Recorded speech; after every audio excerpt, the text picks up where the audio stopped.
So before I start the video, I want to give a big shout out to Thunder for the channel name idea. Thank you again, bro. Alright, let's get to it. So the Twisted Metal series. Y'all already know how much I love this franchise, and the stars have finally aligned enough to where we have a live action TV show, and it genuinely looks good so far. So I thought it would be fun to rank the top 10 characters I would love to see in the series. But keep in mind though that this is my top 10, so it's for sure gonna differ from y'all's. Also drop y'all's picks in the comments so I can see who y'all have. Or read who y'all have. You know what I mean. Let's do it. Starting with number 10. Roadkill is number 10 for me because out of all the Twisted Metal games I played, I never once picked him. He just never appealed to me. And that's mostly because his card didn't look cool like Spectre's or Sweet Tooth. And to be honest, the only reason why he's on this list is because I like the actor. So it's just curiosity more than anything.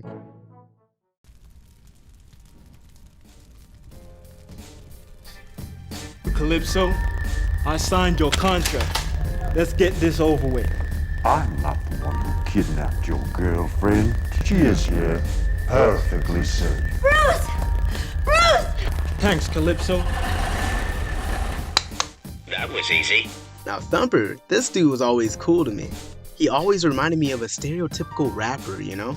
But he had a heart of gold for the most part. Especially in the first game. He was only in it to save his girlfriend. I remember going to the computer lab at my school just so I can watch the Twisted Metal 1 stories and 3's intro. And as a matter of fact, enough said.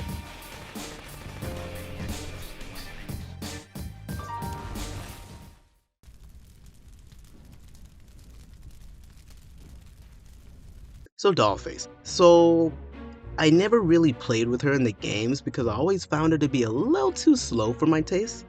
But I was always satisfied with her stories, especially the 2012 version. She went from supermodel to psychopathic killer, all because of a little scratch on her face. And that Harley Quinn-esque version of her is exactly what I want to see in the show. Black's version was good too though.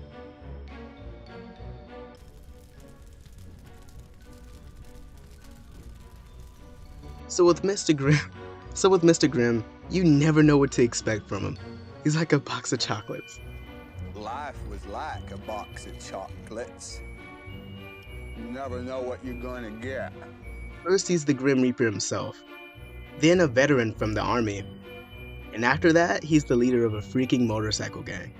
Aside from his cool Ghost Rider-esque aesthetic, his unpredictability is what puts him on this list for me.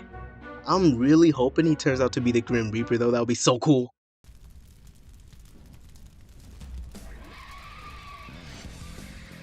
Now this is when it starts getting real. Marcus is intriguing to say the least. He was introduced as a crazy homeless man that turned out to be the smartest person in the game, seeing through the fourth wall, like Deadpool. But in the next coming games, he had a much bigger role to play. See, Sweet Tooth has a lot of things wrong with him if you couldn't tell.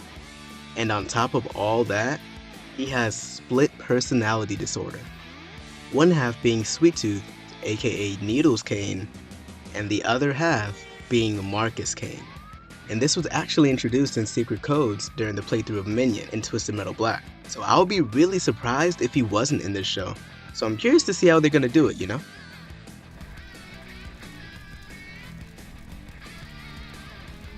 Of course he's on this list, it's freaking Calypso. And he has one of the most interesting backstories in all of Twisted Metal, which I will talk about in a future video, so keep your ears peeled for that. But I hated using him in Twisted Metal 4 because it looked like a fire truck or something, you know, it was so slow to use, like I was using a fridge. But I can't wait to see how he'll be in the show because he's the reason that Twisted Metal's there, for crying out loud. And it really feels like you need to cast the right person in order to give off that classic Calypso vibe, you know what I mean?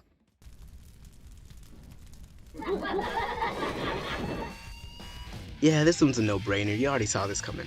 But he is pretty far down the list, to say the least. I'm pretty sure this will probably be people's #1 spot. They have to do the main man justice. The question is though, will he have a split personality disorder or not? Is he entering just so he can wish to escape from the cops again? I don't know. Plus I actually heard that he might only be in 1 episode, which freaking sucks. So at this point, I don't know what they're gonna do. Like, he better be like how he was in Black, man, because that's my favorite. and it's arguably the best version of him. So yeah, Peacock, I'm watching you. Oh, that sounds weird.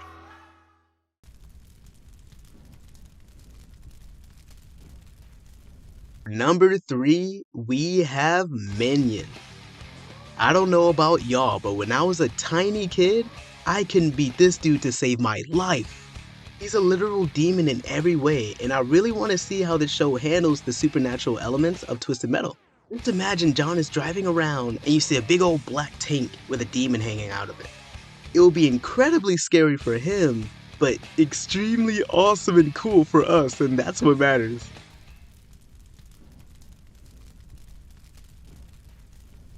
Okay, quick curveball, it's Grasshopper. I know, but it's my list. And if anyone played Twisted Metal 2 or Head On, you know exactly why I put her on the list. She was just so fun to use. Her special made it to where I was playing Rocket League or something, because she just jumps in the air and dive bombs people. It was so cool. Not only that, but she's the daughter of a very important man, Calypso. So I'm really curious to see how they're going to navigate that in the show, if they are at all. And if it's anything like the games, then I'll feel really sorry for her. See, in the games, Calypso and his family got into a bad car accident, and everyone died sadly, except for him. But in Twisted Metal 2, her debut game, if you won with her, you get a really different ending from a lot of other people. You get to see Calypso's soft side, as he basically sacrifices himself to hold a robot version of his daughter. She was built by LAPD, and if she won the contest, she can get close enough to Calypso to where they can detonate the bomb that's in her chest.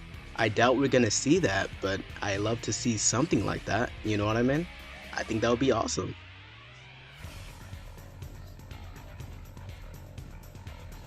Alright, this is what we've all been waiting for. Taking my number 1 spot, the man, the myth, the legend himself, Axel. This noble man has one of, if not the most simple yet intriguing backstories to me. He was a genuinely good kid that was strapped into a big 2-wheeled vehicle by his own father when he was young because his dad is just crazy. But when he ends up winning the tournament, he finally obtains that freedom he deserves. It's such a satisfying ending for a man like him. Except for Head On when he accidentally wished for pizza. Final warning! For pizza! Pizza? Pizza. And of course, he doesn't have to win in the show, but nothing will make me happier than to see Axel and his big-wheeled self rolling around in the big street. He's definitely my number 1, hands down. But enough about me, what about y'all, huh? I'd love to see y'all's lists. And hopefully I don't see no one crazy like freaking Pizza Boy or something. Oh, and here's a bonus pick, just for making it this far in the video. Sweet Tooth Axel, baby. It'll never happen, but I'd pay money to see this, I swear. Anyways, like and subscribe for more content. And thank you very much for supporting us. I hope you all have an awesome, amazing, and fantastical day. Talk to you later.